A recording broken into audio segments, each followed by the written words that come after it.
Hello,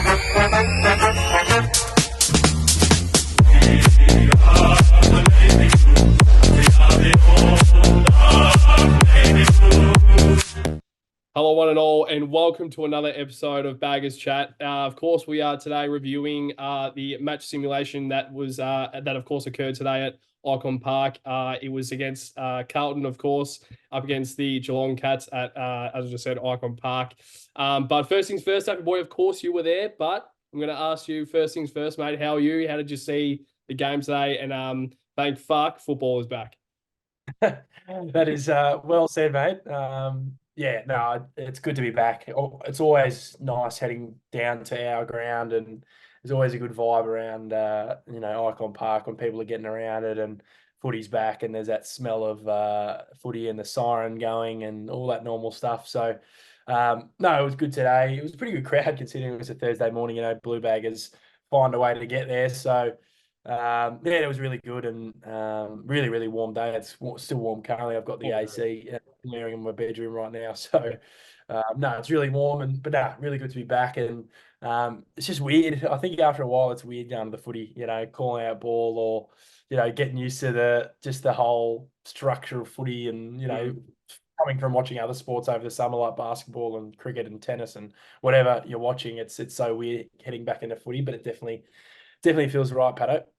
Yep, 100%. It's great to have the Blue Baggers back out there and just seeing some football. Like even Melbourne and Richmond the other, I think it was Sunday. I was like, I saw it on K and I'm like, you know what? We've got to make sure we do nothing that day and just make sure that, and it's Richmond v Melbourne, like the most Yeah.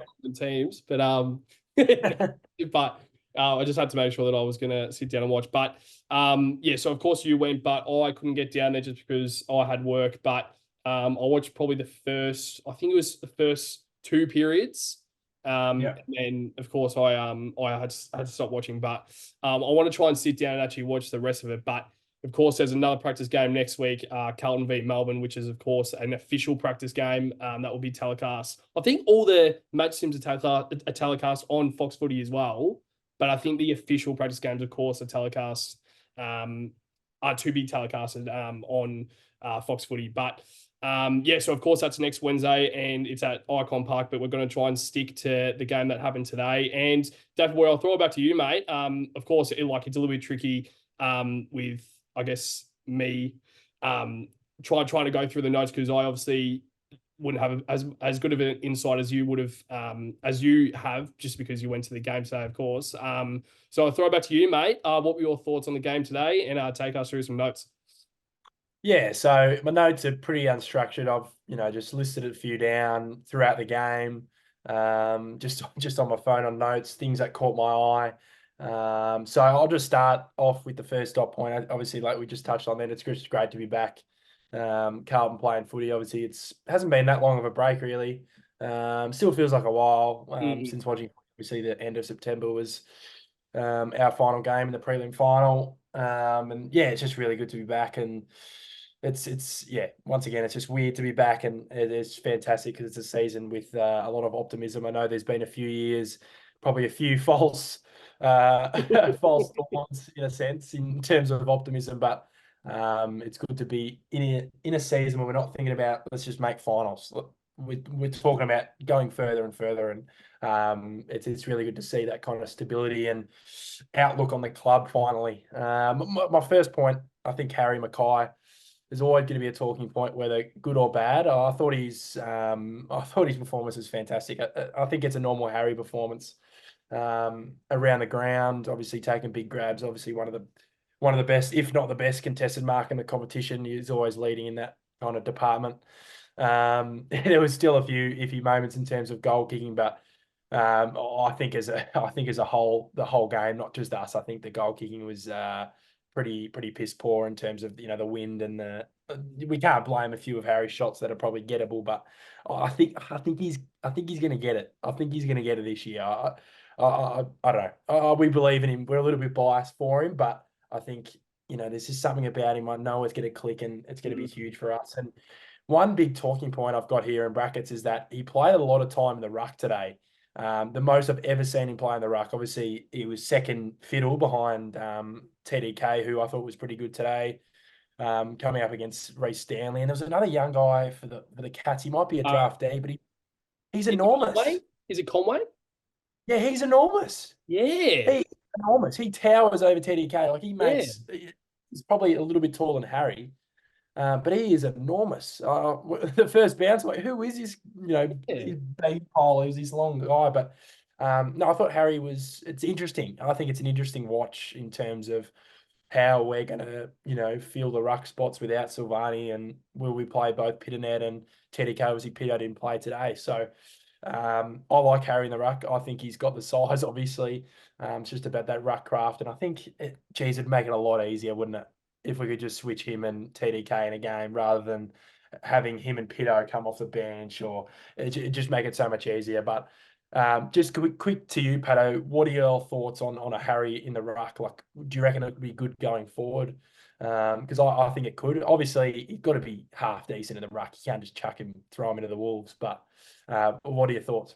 Well, I love it because Mm. I know that last episode I think it was the season preview, and you actually touched on it. You wanted to see this, and I love the Yeah. idea as well. I was like, I think Harry needs to actually start to. I don't know if it was in the episode or even after the episode. I think you mentioned it, but you definitely said it to me, saying that I think he needs to not necessarily pull his finger out, but I think the club needs to actually find a new dimension for Harry, and that's to try and be a second ruck because one, I think it Yeah. gains confidence in him because he gets around the ball more. And Yes. if he's just having shots at goal and he's missing, the confidence got to go down. But at least he's around the ball and he feels somewhat warranted. Because if he's not doing much, and if he the only chance for him to impact a game is when he's having a shot at goal and he misses, that doesn't help him at all. But it also doesn't help the club. So I think if he can actually, and he's how tall is he? What 205, 204? Like Oh, yeah, it'd be close. Yeah, he's tall. He'd be tall. 6'8", 6'9", something Yeah, like that. yeah. So he's pretty much a ruckman. So Yeah. I reckon I would have loved to see Harry more up the ground, but I'm also saying that because I don't think the TDK Pitternet combination works. Like it works. It works, but it's like, Yeah, it is. yeah, I get what you mean. I think I'm saying it as like it works definitely, but I want to see Tom DeConning as that sole ruckman. I want him to have that one season where there's no more conversation about Pitternet being the number one ruck. I want to see Tom DeConning. I don't care if Pitternet's even dominating in the VFL. I want to see Tom DeConning dominate in the seniors for probably the first 10 rounds, see how he goes. And if we have to bring in Pitternet, great. If we have to bring in Markov, great. But like Murkov. There's bloody Markovs and Murkovs. It's hard to remember, but I want to try and see him because Murkov is also a guy that can come into the side. He's obviously had some heart issues, but he can come in as well. So no, mate, I'm excited to see what Harry can bring this year. And hopefully in the next few years, see what this role is, and if he's going to be a sole forward or if he might really try and work on his craft as a second ruck. Yeah, I think I agree with around the ball. Like today, when he was in the ruck, like he was the second and third efforts. He's a good tackler. He's a good pressure guy for a guy his size. So I think he's perfect for a second ruck. Yeah. And his ball use is fantastic for a big guy. So having him around the ground, especially like you said, his outputs not only being kicking goals and taking marks inside 50, but also other stuff around the ground. So that'll be an interesting watch. Especially next week. I'm not sure how long Pitto's out for or what the go is with that. But if he is back, it'll be interesting to see what Harry's role is. I'd imagine he'd probably just stay in the forward line. But next point, Holland's brothers are the real deal. I did type that at the time too. I was like, that'll be a nice little segue into this conversation. But yeah, fantastic. I thought, for me, I think Ollie Hollands is probably almost best on ground today. I thought he was absolutely phenomenal, and he's just it's his second year. Obviously, he's put a little bit more size on. He doesn't need to get overly big because his roles, he's a winger. He's got that capacity, that running capacity. He had a lot of inside centre bounce attendances today, which is good to see. I think we rolled a few blokes through there. You got Cunningham, Fogarty, different guys like that, just testing them out, which I like to see. But he was fantastic. He kicked a ripper goal in the third quarter, I believe, on the run, probably from 50. Had a Razio open, probably near the goal square. Kind of said, "Bugger off, Razio! I'm kicking this in front of the crowd." It was probably the loudest roar of the day, to be honest with you, for a pracky game. raw, but it was a fantastic goal and just showed his class. And his brother, his first kind of game in the blue, obviously them playing together, which is cool to see. Yeah, he is classy. He's very, very, very classy player. He's the first 5 minutes of the game, or you could see the class at half forward. I think he fed one to Harry in that first little bit, hit him just straight in front of him. I was like, yeah, this guy's the perfect link up guy in terms of half forward. Can play. He's similar to Ollie. They can kind of just fill spots when needed. He could be a winger. He could be a midfielder if you need him to. But I think for me, I think Voss and the coaching staff have him as a half forward, and I really, really like that because he's got an eye for goal, but also an eye for hitting targets and stuff like that. But for you, Patto, how do you see Elijah in terms of how he fits in the team? Because for me, I've seen enough today. I know I said earlier not to look too much into it, but he was fantastic today, and it was kind of the way he's been playing at the Gold Coast as well when he was playing, that kind of silkiness. And him in a good team, those types of players in good teams, they often flourish. And you see that with, good teams like, Geelong when they're on, they've got those kind of players at half forward, whether it's your Grime Myers and stuff like that. They might not be the superstars like a Hawkins, Cameron and, Dangerfield, but they get the job done. And internally, they're rated really, really highly. Yeah. I think with Hollands, because I know that when we first brought him over to like from Gold Coast to, of course, Carlton, I think we were both very much saying that it's great for depth. He's a great player for depth, but he's had a great preseason. And Yep. I mean, I've done a few best 23 lineups, but I'm like, there's a player that we're missing. And Yeah. keep on finding a way to put Elijah Hollands into the team. And I mean, of course, opening round 1, and we spoke about it earlier. I think he's eligible to play North Melbourne. Back following the bye. Yeah, he'll be back following the bye. So Round 4. first one. Three. So round 3. Yeah. Bye, and then he's back. Yeah. Cool. Okay. So round 3, I think that's when we play North Melbourne, correct? Yeah. Okay. So when round 3 comes and we play against the Kangaroos, hopefully he's still fit. He's in for mine. He's in for mine. It doesn't matter if someone's dominating at half forward or the wing. I think he has to play because I think the preseason he's produced and the intent that he kind of brought today with what I saw, and I only saw probably about 20 minutes. So like that wasn't a lot of football. And I was actually seeing the class that he put on already. And what I was saying is he's got a good football IQ, exactly like his brother. And I think at the end of the day, I think it's good chemistry that they have Ollie and Elijah playing together. Like I know that at the end of the day, like Ollie's always going to have great chemistry because he's played a year at the club, and Elijah will find that chemistry. But them playing together will be great to see as well. It's something about it, isn't it? I don't know what it is, but something about it. Like I mean, I know that they're brothers, but it's seeing them together. They kind of complement each other well. I think sometimes with brothers, you've got them in. Sometimes it's hard because you've always got like a really, really good brother sometimes, and then the other one might drop off. Obviously, they've got a few. In the years, there's been fantastic brothers on teams that have worked well. The Scott brothers, obviously, with Brisbane ages ago. And obviously other ones in recent times, but they kind of just complement each other in a way that, like, Ollie's that kind of midfielder, winger, where Elijah's more that ahead of the ball, kind of half forward, mid wing. Like, it's just they complement each other really well, and their running capacity. I think that's the most important thing for our team right now. Yeah, and that's another. I'll touch on. I forgot to dot point as well with Blake Acres. His running capacity today was unbelievable, in the heat and the preseason, considering it's preseason. I think in the AFL landscape these days, I think the good teams are good runners. Yeah, seriously, the good teams are good runners, and they can overpower teams in the last quarter, which we saw a lot in the second half of the year. We've got to look. You bring in Cunningham, you bring in other guys like that. Obviously, we had Zach Fisher at the time, good legs, and it was funny, wasn't it? We started to overrun these teams. That St Kilda game, they started off hot, and then we kind of overran them in the end. So. Based on those two brothers, I think there's no doubt their professional integrity and their, they've got heart. They've got a bit of heart, which I completely love. Yeah, I completely agree. And I mean, even recent times, like you probably see it, like probably the first brothers that really come to mind is Dacos, like Nick and Josh Dacos. Josh Dacos has improved, and he's probably become arguably one of the best wingmen in the comp because of Nick. And that combination has just been so great. And I don't know if it's a bit of Nick. I don't know if it's a bit of Josh being like, well, I don't want my younger brother to be better than me, but Yeah, it almost helps him. Like it's the 100%. it's a healthy competition to try like between brothers because they go out for kicks every day, so they're always Yeah. trying to work on their game, and it's just something about it. Like they really Mm.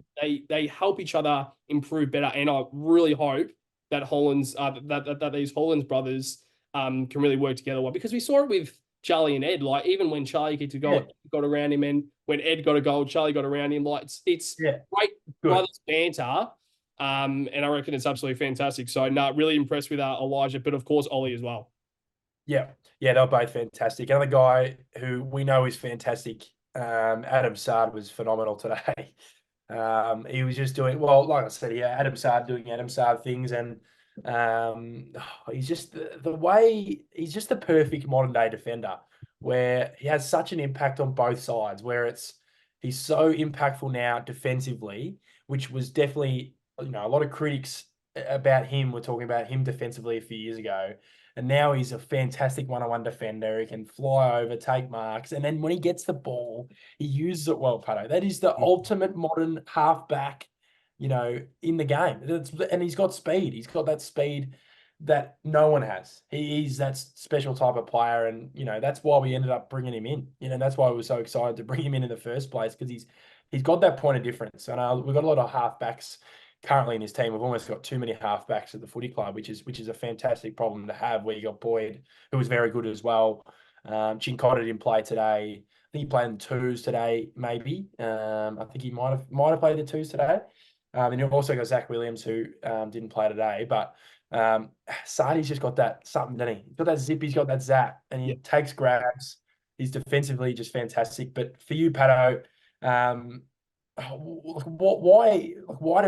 why is Adam Sard so important to this back six?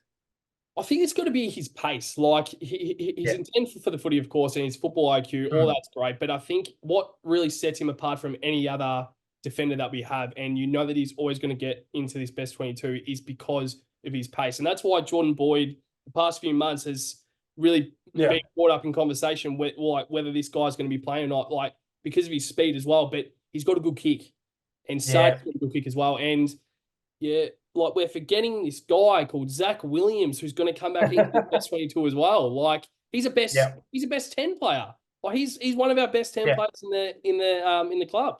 And there's people that don't even have him in their best 22. And I'm like, how? Like Zach Williams is great. And that's the thing. Like I don't know if it's whether like how this is going to work out with Sardi, Williams, Newman, who's really come up in the past years as well. And he was great today as well, as you just said. And there's a lot of players that can, and that's what I'm talking about, this depth. Like Jordan Boyd probably, I mean, right now, I expect him to play probably our opening round, but there's conversation that he might not play because we've just got so much depth, and we're bringing a guy like Zach Williams back into this side.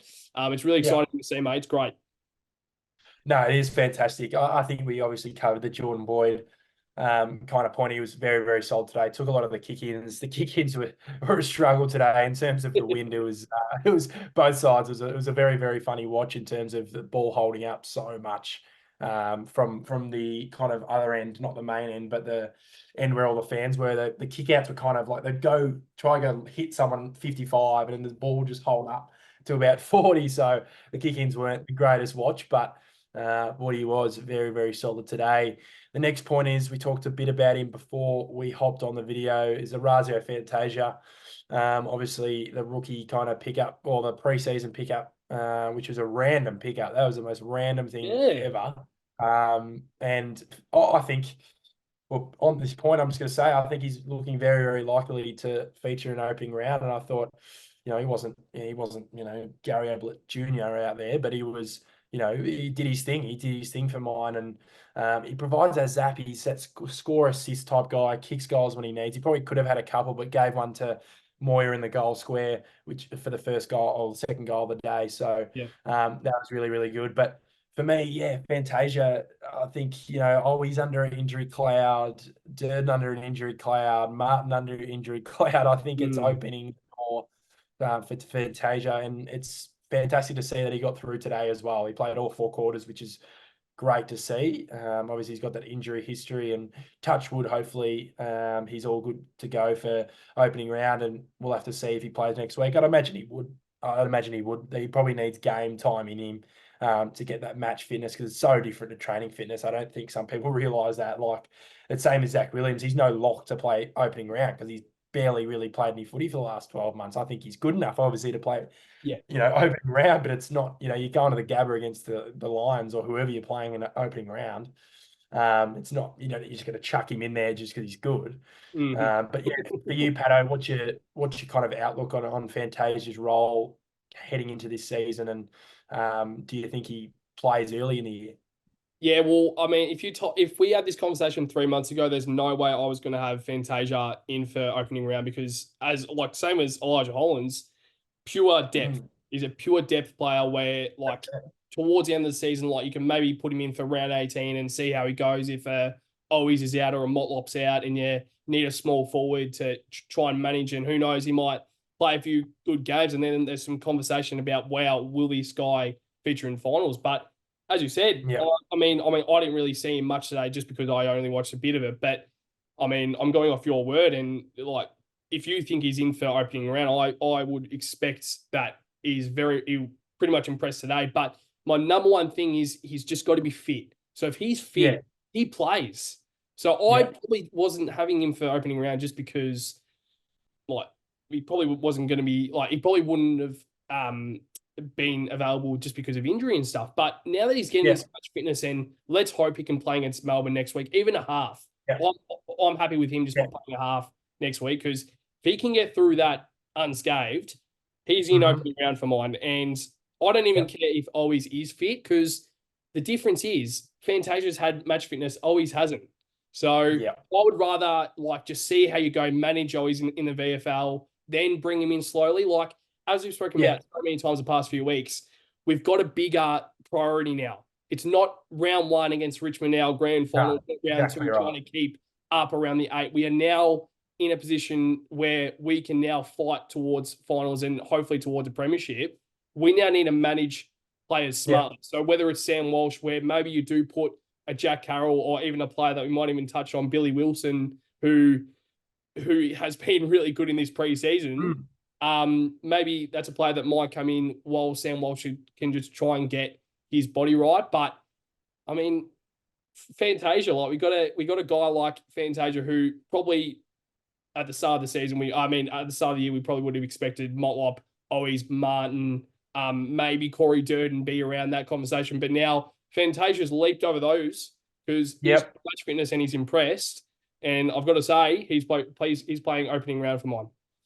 Yeah, no, it is good. It's really, really good. I think talent wise, he's probably up there with the best small forward. I think Jesse Motlop's going to have a huge year, but I think Fantasia, in terms of his past, and he's obviously had some pretty good seasons, especially at Essendon, where he had a few 40-goal years. So you can't really not take that into account as well. Yeah. We need that. We need that other kind of goal scorer with Harry and Charlie, of course, but. I'll just go through a few of these more points really quickly. Obviously, Ashton Moyer kicked a couple goals. He was in great spots all day, which is a really, really good sign, I think, as a young forward. Not trying to just get around the ball and get a touch, just be in that structure up forward, listening to your leaders in terms of Charlie and Harry and where they want you to be. And he was in really good spots and obviously kicked 2 goals. So that's really, really good. No injuries, touch wood. Hopefully there's no statement about to be brought out tomorrow morning after I said that. So I'll just touch the piece of wood. So don't blame me if there's an injury. Obviously, as I touched on, windy conditions made it a real scrap for both sides. It was an okay game of football. It was just a typical kind of preseason game. So and then obviously my last point, backs, I think they're okay. I think struggle's probably a bit harsh from my end. I think a few of them struggled. I think Kempy struggled. I thought Youngie struggled. But in terms of my point underneath this, it's almost too early to read into stuff like that. It's one little preseason game where it's a hot game, ball was slippery. I'm not trying to make excuses for players here, but preseason games, as a Carlton supporter, we've all read into it too much over the last few years. I think this is the first time in its ages, a preseason loss hasn't mattered. Like people, remember we used to lose in preseason, and people would be commenting on Instagram, going like, "Oh, season's done." Da, da, da, da. You know what I mean? Like, Yeah. or we win a preseason and we're celebrating Oh, like we just won a premiership. Like we're not here to win premierships in February, right? So, well, Collingwood lost to North Melbourne the other day, yeah, so exactly right. is exactly the kind of example of that. But we'll go on to the whole Walsh situation, Patto.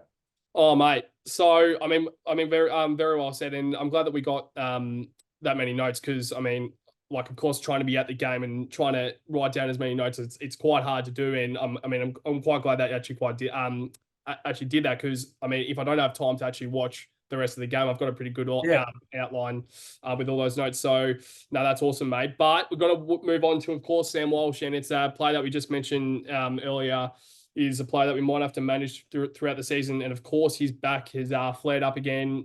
It's a injury that before we spoke, before we pressed record on the episode, it wasn't really spoken about a lot last preseason of how serious this injury was. So now, very early to tell once again. My point of view is I'm very worried because once again it's flared up again. I don't know if it's just because I've obviously had back injuries before and I know how serious they are. So I don't know if Walsh's injury is the same as that, but it just seems like it's quite worrying because if it's flared up again, especially hearing the amount of podcasts he's done. I think he did a podcast with Dylan Friends and he spoke about that injury and how he's managed it really well. And that got me quite up and about because I'm like, oh, finally he's back to 100% and this has happened again. So I don't know, mate. What's your initial opinion on Walsh's situation? Are you nervous about it? But also, if he is okay, when you maybe see him, I guess return to the AFL senior side. yeah, it's a hard one. I actually don't think he's. I guess it's probably flared up a little bit, but I think it's just it's again the media. Like We this don't is a know Gold yet. Coast player. We'll be talking about him being back in 2 weeks, Yeah, right? yeah, Walsh, it's like, oh, key superstar out. Oh no, oh no, on the eve of the season. Oh no, oh no. But mm, like, look at the injury note. It's just a little minimised. His training schedule is obviously different now. yeah, And like I said to you before, we've got to expect this for the rest of his career. He's yeah, going to have to manage it. He's had back surgery.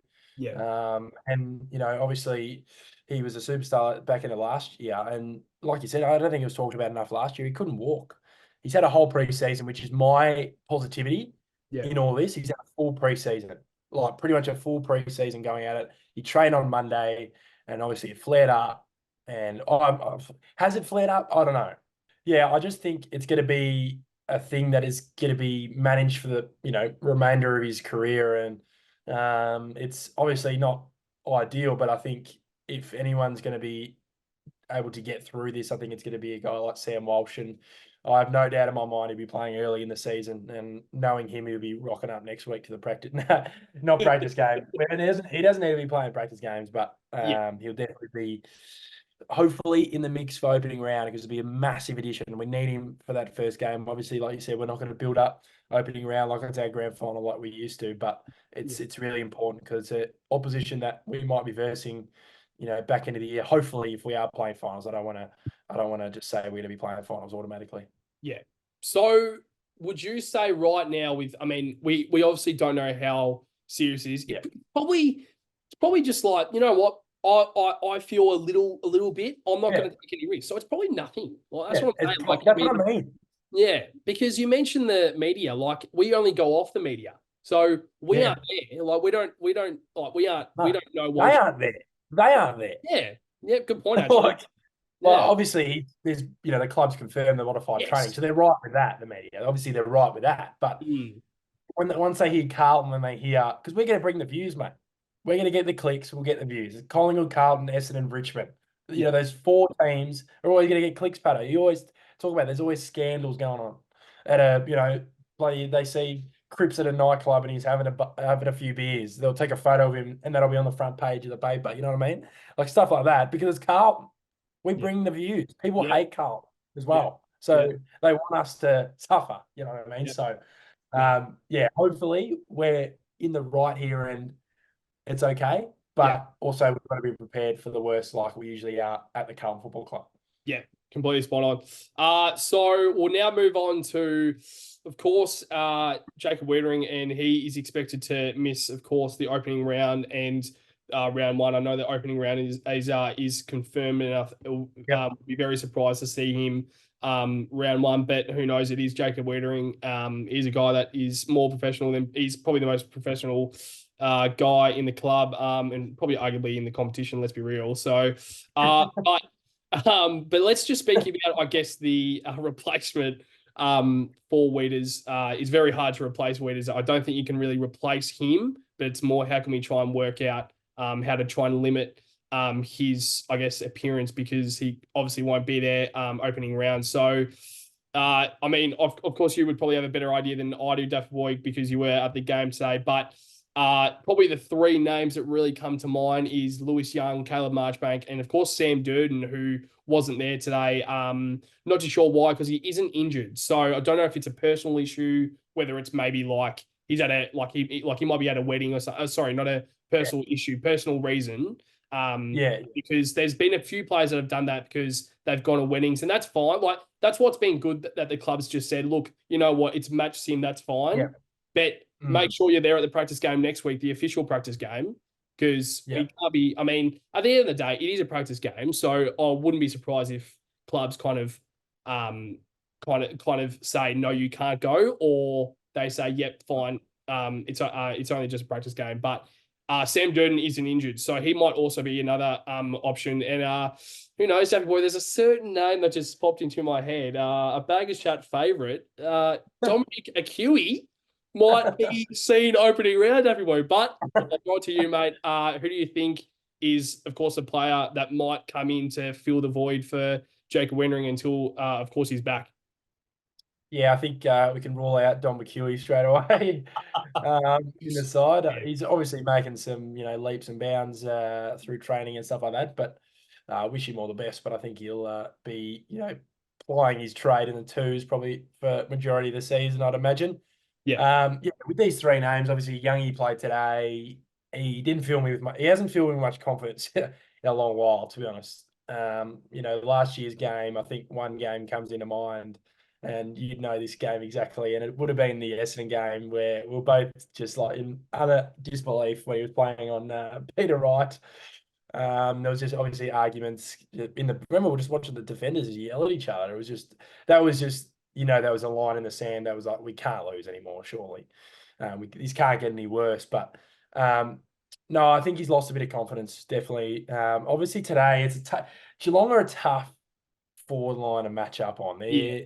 Obviously you got Cameron, who can run everywhere, but he's 6'6", and then you got Hawkins, who's the size of a truck, who can just plant himself anywhere and take grabs. And then you got other guys, Stengels and Myers and other guys like that. Obviously, Rowan didn't play today, so it's hard to match up when you don't have Weeders as well. So we were switching. Sometimes we had McGovern on. We'd have McGovern on Cameron, which I don't mind. But you got Hawkins had a few different matchups. You had Youngie, and sometimes he had McGovern at some certain points because we just didn't have the soldiers down back. But yeah, Youngie, I'll give him the benefit of the doubt. I'll give him a pracky game, and then we'll just see where that kind of lands and the availability of obviously the other players. Marchbank, obviously illness, didn't play today. Hopefully that's not too bad. I think he'll be okay, and he'll come back into the side next week, which I think we need. We need to see how Marchy goes down back, and kind of run that defence as a leader with those key backs. For me, I think he's probably the ideal guy to have as that replacement, but the size of Brisbane, you just don't know how we'll go into the game with it. And then Sam Durden obviously didn't play today, but he's another one who definitely could put his hand up if Youngie does not put his hand up for selection. So it's going to be interesting because, with the Lions, they're once again another hard forward line to really match up on. They've got really good tools, but their tools are they can play up the ground. Like Danaher can play up the ground. Hipwood can play up the ground. And then they put Big O down there sometimes. And then you got Cameron, you got McCarthy, you got, Rayners running through there, and other mids are running through there. So, for me, like, do we put a Marchbank on a Danaher? Like, can we do that? I'm not sure, but it's going to be an interesting conversation. I think we'll get closer to that conversation, end of that conversation, probably following next week's practice game, I think, for Yeah. mine. I reckon for mine, it has to be whoever plays next week. Like if Marchbank doesn't play next week in the practice game, I still expect him to play opening round, but not as that defender. I don't think I want that because I think with him more like with what he was doing last year, he was that not loose defender, but he was that that second kind of just a second tall, third tall behind a Wienery.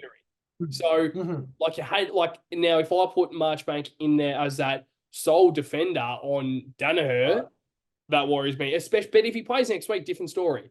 So 100%. I think that is purely down to match fitness, and I think right now I'm going with Lewis Young because like Sam Durden, like he's a guy that I think he debuted it for the Blues against Essendon, and he actually like he was actually quite solid. He was like 2022, I think.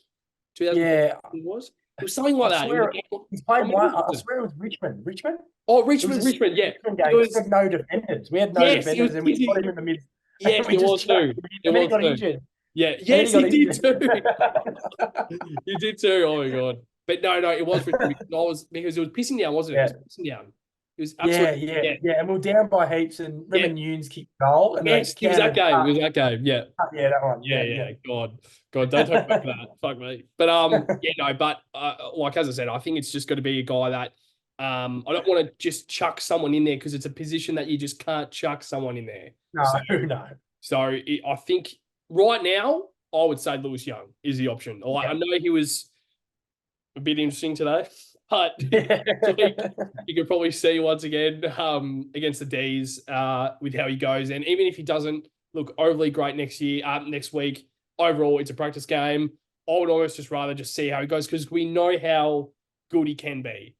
But it's also how bad he can be. That's what we as well. So, but we love you, Lewis Young. No. But like, I mean, at the end of the day, he's a great player, and we know how great he is. And when he's on, he's probably in our best 22. Like, let's be real, he was really good towards the end of 2022, and he was great when, of course, Jacob Wendering went down. So if he gets that opportunity to be that sole defender, who knows? But of course, probably the last thing that we'll touch on before we wrap up the episode is, of course, the Icon Park. We're playing against the Tees next week at Icon Park for our official practice game. We've touched on it a few times throughout the episode. But of course, I'm going to that game. Are you going next week, Duffy Boy, as well? Yeah, cool. So, I'll be there, mate. Yeah, so 6 p.m. Wednesday night, I think it is. So, but yeah, I mean, as I said, it's an official practice game, which is very exciting. It would just feel a little bit more. I mean, I don't know because I wasn't there today, but I'm sure it will feel a little bit more like football is back. And then, of course, 2 weeks to go until the season opener at the game. So, unbelievable how quickly that has gone. Like I saw like 200 days. I'm like, oh God, it was like halfway through the season. I'm like, God, it's still ages away. And then out of nowhere, it's 2 weeks ago. But Jeff Boy, before we wrap up the episode, is there anything else you would like to touch on? Of course, for the practice game next week, but also for the season opener. What is your thoughts? Yeah, I think another good test for us. Obviously, Melbourne brings back a few fond memories of last year, but obviously they've had some big news today in terms of Brayshaw retiring, which is massive news. I think he's a great footballer. Seems like a really, really good person as well for their club. So obviously that takes a big hit for them. And imagine us having a kind of cult hero or heart and soul type player retiring, forced retiring too, not just of age. He's only 28, so shout out to him. But yeah, it's a good test for us. I think it's good to play these good sides. We don't need to be playing bottom sides for practice games. I think we need to be tested against the best. So I think Melbourne will definitely be up there again this year. They've got the talent. There's no doubt they've got the talent. Obviously, the external noise, which is almost too much noise. At the moment, they're talking about Clary's every movement, and I think he'll be fine once he gets out on the park. So, it's going to be a good test, Patto. You'll be there, obviously. I'll be there with the old fella who's a big D's man. So, it's going to be interesting to get back at him, just talk about the semi-final just a little bit more. But, no, it's good. 2 weeks is unbelievable, Patto. Like you said, like the countdown is going that quick. I remember I was doing these graphics for about 100 days to go on the Instagram. Now it's bloody 2 weeks. It's flown by. And also, we're going to quickly, a little bit of a teaser, but we're something in the planning. We won't say too much about it, but it's going to be good. And check the socials out in the next probably almost 24 hours from this video coming out. Yeah.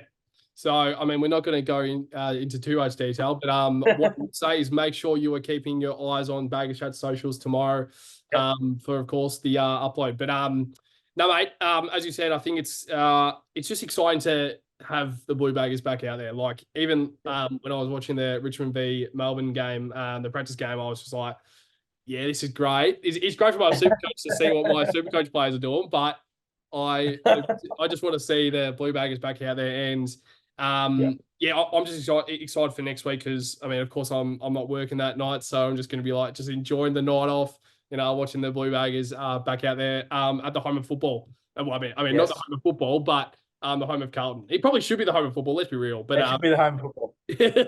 But no, mate, absolute pleasure once again to be on another episode. Hopefully over the next few weeks, we'll now start to get back into a weekly routine, which is exciting because, of course, practice game next week and 2 weeks to go until the season opener. But definitely, absolute pleasure as always being on an episode with you. But to every single Blue Bagger out there, make sure to like, comment, subscribe on every single platform you see us on, whether it's YouTube, Spotify, whatever platform you see us on. Make sure to give us some love. To you, Duffy boy, and to every single Blue Bagger out there. Up the Baggers!